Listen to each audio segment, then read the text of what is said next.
Hollywood recap screen presenting the man without gravity. इस कहानी की शुरुआत में हमें एक प्रेग्नेंट लेडी को दिखाया जाता है जिसका नाम नटालिया होता है। नटालिया अपनी मोम एलिना के साथ होती है। नटालिया की डिलीवरी होने वाली है और जैसे ही उसकी डिलीवरी का टाइम आता है तो इसकी तबीयत खराब होना शुरू हो जाती है और उसकी मोम फौरन उसे हॉस्पिटल ले जाती है। लेकिन रात काफी गहरी हो चुकी होती है, इसीलिए हॉस्पिटल में ज्यादा डॉक्टर्स अवेलेबल नहीं होते। लेकिन वहाँ पर एक नर्स होती है जो इसकी डिलीवरी कर देती है और नटालिया का बच्चा पैदा हो जाता है। लेकिन सब उस बच्चे को देखकर काफी हैरान हो जाते हैं क्योंकि उन लोगों को उस चीज पर यकीन नहीं आ रहा होता जो वो देख रहे हैं, क्योंकि बच्चा पैदा होते ही हवा में उड़ने शुरू हो जाता है। नटालिया भी ये देखकर काफी हैरान हो जाती है। तब वो अपनी मोम को बोलती है कि हमारे यहाँ एक एंजल बच्चे की पैदाइश हुई है। लेकिन नटालिया की मोम एक समझदार और एक्सपीरियंस्ड लेडी होती है। वो सोचती है कि ये बच्चा एबनॉर्मल है और ऐसा होता है कि वो बच्चा विदाउट ग्रेविटी पैदा हुआ हो। वो लोग काफी ओवर प्रोटेक्टेड होते हैं और फौरन हॉस्पिटल को छोड़कर चले जाते हैं, जबकि नर्स उन्हें काफी समझाने की कोशिश करती है। अभी उनके जाने का टाइम नहीं हुआ होता, लेकिन वो उसे नहीं मानते और अपने घर आ जाते हैं। जब वो लोग घर आ जाते हैं तो तब नटालिया की मॉम उसको एक अजीब सवाल पूछती है। वो पूछती है कि तुम याद करो इस बच्चे का बाप कौन है। लेकिन नटालिया को याद नहीं आ रहा होता कि उसके बच्चे का बाप कौन है। फिर उसकी मदर उसको बताती है कि ये कोई नॉर्मल बच्चा नहीं है और इस बात को हमें राज रखना होगा, और अगर इस बात को अब किसी को पता चल गया तो हमें कई मुसीबतों का सामना करना पड़ सकता है। फिर वो बच्चे का नाम सेलेक्ट करते हैं और उसका नाम ऑस्कर रखते हैं। ऑस्कर सच में नॉर्मल बच्चा नहीं होता क्योंकि उसे संभालना काफी मुश्किल होता है। जब वो लोग उसे अकेला छोड़ते हैं तो वो छत से चिपक जाता है और देर तक वहीं पर चिपका रहता है। ये देखकर उसकी नानी उसके लिए बेल्ट्स बनाती है ताकि वो बच्चा जमीन पर ही रहे, और छत को भी वो काफी सॉफ्ट और लाइट वेट बना देती है ताकि बच्चे को चोट न लगे, क्योंकि उन लोगों को इस बात का भी डर होता है कि अगर उन्होंने उस बच्चे को अकेला छोड़ दिया तो वो हवा में उड़ जाएगा और वो स्पेस में कहीं चला जाएगा। तभी वो लोग ऑस्कर के लिए काफी कॉन्शियस होते हैं और उसकी नानी और उसकी मॉम काफी उसका ख्याल रखती हैं। धीरे धीरे वक्त बीतता है और ऑस्कर बड़ा हो जाता है, लेकिन वो घर पर ही रहता है।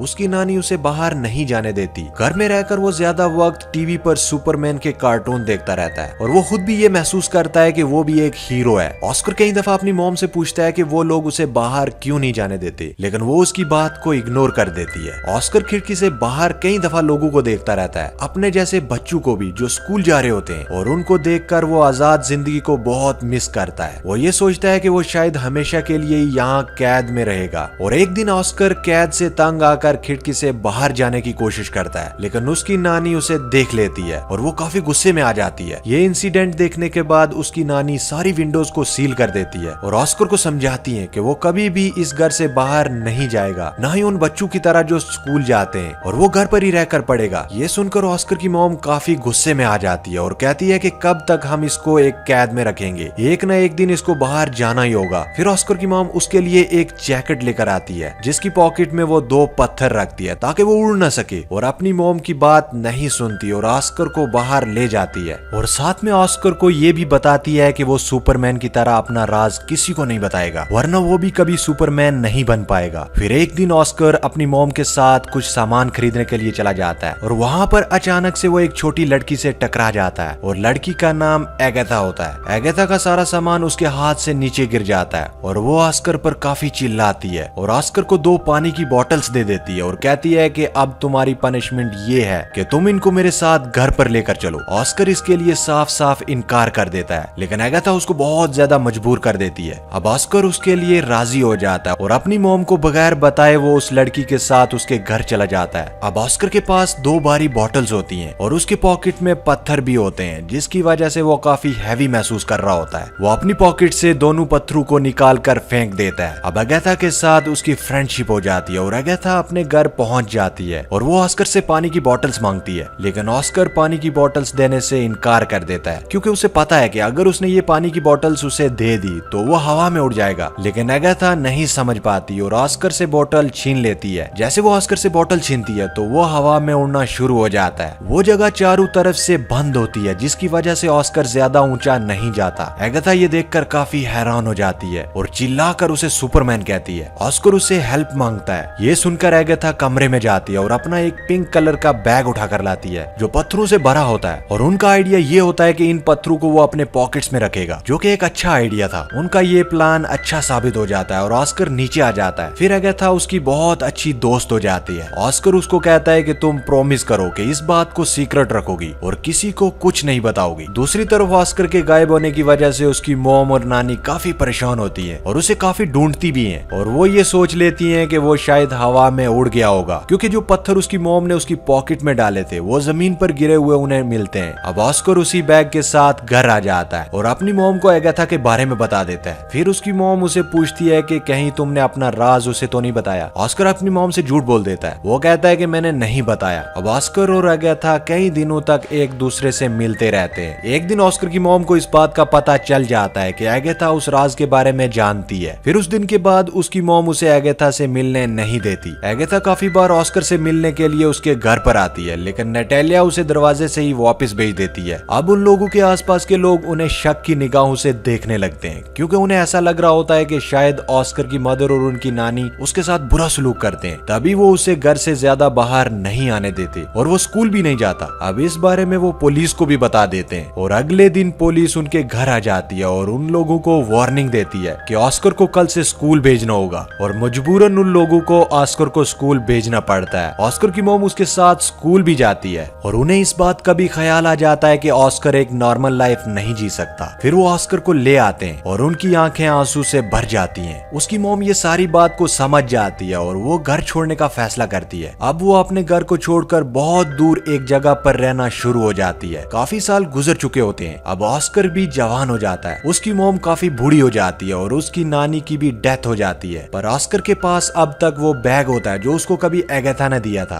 अभी भी वो अपने से दूर उस बैग को नहीं करता। सोते वक्त भी वो उसको अपने पास रखता है, लेकिन आज भी उसका लाइफस्टाइल और जीने का वही तरीका होता है। घर में ही रहकर वो जिंदगी गुजारता है और उसकी जिंदगी सीक्रेट पर ही चल रही होती है। ऑस्कर की मॉम और वो एक दूसरे का बहुत ख्याल रखते हैं। ऑस्कर अपनी जिंदगी से पक चुका होता है इस राज को छुपाते हुए। वो काफी तंग आ जाता है। फिर वो सोचता है कि अगर दुनिया को उसके बारे में पता चल जाएगा तो वो थोड़े ही वक्त में पूरी दुनिया में मशहूर हो जाएगा, जैसे उसका आइडियल सुपरमैन है, और उसके ऊपर बहुत ज्यादा लोग किताबें लिखेंगे। लेकिन उसकी मॉम उसे ऐसा कुछ नहीं चाहती। उसकी मॉम उसे समझाती है कि ऐसा कुछ नहीं होगा, क्योंकि इसकी मॉम को ऐसा लगता है कि अगर दुनिया को इस राज का पता चल गया तो वो उसे खो देगी। फिर वो अपनी मॉम की खातिर सब्र कर लेता है और उसका सब्र एक दिन टूटना शुरू हो जाता है और वो अपनी मॉम को बगैर बताए घर से बाहर चला जाता है। और हम देखते हैं कि वो एक मैजिक शो में चला गया है जहाँ लोगों के टैलेंट को दिखाया जाता है और वो पहली बार अपने टैलेंट को दिखाने वहाँ गया होता है। फिर उसी रात को शो हिट हो जाता है और उसकी मॉम भी वो शो देख रही होती है। इस मामले में ऑस्कर की मॉम बेबस हो जाती है। काफी लोग ऑस्कर को टीवी पर देख चुके होते हैं। अब वो फेमस भी हो चुका होता है। फिर अगले दिन वो एक आदमी जिसका नाम डेविड होता है उससे मिलता है और असल में वो आदमी कंटेंट एजेंट होता है। वो उसको कहता है कि मैं तुम्हें मशहूर होने में मदद कर सकता हूँ। हम बहुत ज्यादा बड़े शो ऑर्गेनाइज कर सकते हैं जिसमें तुम फेमस हो जाओगे। फिर ऑस्कर को एक बहुत बड़ा घर भी दे देता है जहाँ पर वो रह सकता है और वो उसे कॉन्ट्रैक्ट पे साइन भी करवा देता है, क्योंकि ऑस्कर भी मशहूर होना चाहता है। वो दोनों मिलकर बहुत बड़े बड़े शो में जाकर अपनी परफॉर्मेंस दिखाते हैं और रातों रात ऑस्कर भी एक फेमस पर्सनालिटी बन जाता है और बाद में ऑस्कर का नाम दिया जाता है द मैन विदाउट ग्रेविटी। वो लोग अपने काम में काफी एंजॉय कर चुके होते हैं और दोनों ने काफी पैसा भी कमा लिया होता है। लेकिन फिर एक दिन ऑस्कर को इस बात का एहसास होता है कि जो ड्रीम उसने बचपन में देखा था सुपरमैन बनने का, वो सुपर हीरो नहीं है, वो तो एक कठपुतली बन चुका है जिसे लोग अपने एंजॉयमेंट के लिए इस्तेमाल करते हैं। कभी तो लोग उसे फोटो शूट के लिए बुलाते हैं और कभी मैजिक शो के लिए। फिर आहिस्ता आहिस्ता उसे ये सब करना नापसंद होना शुरू हो जाता है। हालांकि उसके ऊपर बहुत सारी बुक्स लिखी जाती हैं, बहुत सारी मैगजीन छपती हैं और कुछ ऐसी डॉक्यूमेंट्री जिसमें उसकी नानी और उसकी मदर को काफी बुरा भला कहा जाता है, जिससे ऑस्कर को काफी बुरा लगता है। और फिर एक आखिरी शो होता है जिसमें उसे एंजल का कॉस्ट्यूम पहनाया जाता है, जो उसे बहुत बुरा लगता है। वो कहता है कि मैं कोई एंजल नहीं हूँ। उसे काफी गुस्सा आता है और वो शो में ही लोगों को बुरा भला कहना शुरू हो जाता है। फिर वो अपनी मॉम को कहता है कि वो ये सब कुछ छोड़ने का फैसला कर चुका है। अब वो अपने एजेंट को कहता है कि बस मेरा काम यहीं तक था, मुझे अब मशहूर नहीं होना है और आगे वो ये काम नहीं करेगा। उसका एजेंट उसे समझाने की कोशिश करता है कि इसे ऐसा नहीं छोड़ सकते, लेकिन ऑस्कर इस सब से तंग आ चुका है। वो कहता है कि तुम लोगों को ये कह दो कि द मैन विदाउट ग्रेविटी मर चुका है, वो हवा में कहीं उड़ गया है। फिर वो अपनी मॉम को गुड बाय कह देता है क्योंकि वो अलग जिंदगी जीना चाहता है। और अगले ही दिन टीवी पर ये न्यूज आ जाती है कि द मैन विदाउट ग्रेविटी मर चुका है और बहुत से लोग उस पर तरह तरह से क्लेम करते हैं। ऑस्कर की मॉम अकेली रहना शुरू हो जाती है और कई विजिटर्स ऑस्कर के बारे में पूछने उसके घर आते हैं, लेकिन वो कुछ भी उन लोगों को नहीं बताती। फिर काफी साल गुजर जाते हैं और ऑस्कर की मॉम की भी डेथ हो जाती है, लेकिन ऑस्कर अभी अभी तक जिंदा होता है। वो अलग लाइफस्टाइल से जिंदगी गुजार रहा होता है। उसने काफी बड़ी दाढ़ी रखी होती है और व्हील चेयर पर रहता है ताकि दुनिया को कहीं भी उसके सीक्रेट का पता ना चले। वो अपना नाम भी चेंज कर देता है और एक होटल में रिसेप्शनिस्ट की जॉब करने लगा था। सब लोग उसके साथ काफी अच्छा ट्रीट करते हैं और एक दिन उसके बचपन की फ्रेंड एगेथा उसे मिलती है। वो ऑस्कर को उसी पिंक बैग की वजह से पहचान लेती है जो आज भी ऑस्कर के साथ होता है, जो उसने बचपन में उसे दिया था। और उस बैग की वजह से वो जमीन पर रहा और उसकी शादी भी नहीं हुई। वो दोनों एक दूसरे को मिलकर काफी खुश हो जाते हैं, लेकिन एगेथा अपनी जिंदगी से सेटिस्फाइड नहीं होती है। उसका कैरेक्टर अच्छा नहीं रहा। उसका मकसद सिर्फ पैसा कमाना बन गया था। वो काफी बार कई लड़कों के साथ उसी होटल में आया करती थी जहाँ पर ऑस्कर होता था, जिसे देखकर ऑस्कर को बहुत बुरा लगता था। ऑस्कर कई दफा अपने दिल की बात एगेथा के सामने एक्सपोज करता है, लेकिन वो काफी बदल चुकी होती है और उसकी बातों को इग्नोर कर देती है। इस बात से जाहिर होता है कि ऑस्कर ने अभी तक उसे अपने दिल से नहीं निकाला। एगेथा के बदलने की वजह ये थी कि उसने काफी दुखों में जिंदगी गुजारी थी और ऑस्कर भी उसे छोड़कर चला गया था। फिर वक्त के साथ साथ वो दोनों एक दूसरे को अंडरस्टैंड करते हैं और दोनों शादी कर लेते हैं और उसी घर में रहना शुरू कर देते हैं जहाँ पर वो बचपन में रहा करते थे। और इसी के साथ ये फिल्म, ये कहानी यहीं पर खत्म हो जाती है। उम्मीद करते हैं कि ये कहानी आपको पसंद आई होगी।